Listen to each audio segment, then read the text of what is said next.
এরা ছিল ঋষি, দৈন দশায় জন্মগ্রহণ করলো।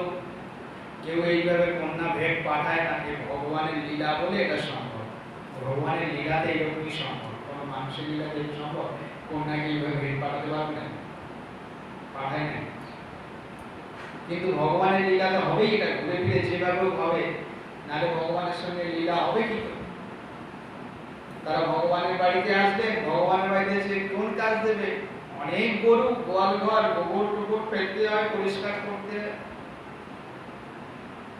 বৃন্দাবন তো দেখেছেন বড় বড় ভূতের দিকে, ভূতের জায়গা, তো গোবর থেকে অনেক কিছু তৈরি। তো গোগৃহে গোময় পরিষ্কার করতে লাগলেন, আর গোময় পরিষ্কার করছে আর দেখছে বাড়ির মধ্যে ঘুরে বেড়াচ্ছে নটখট লালা।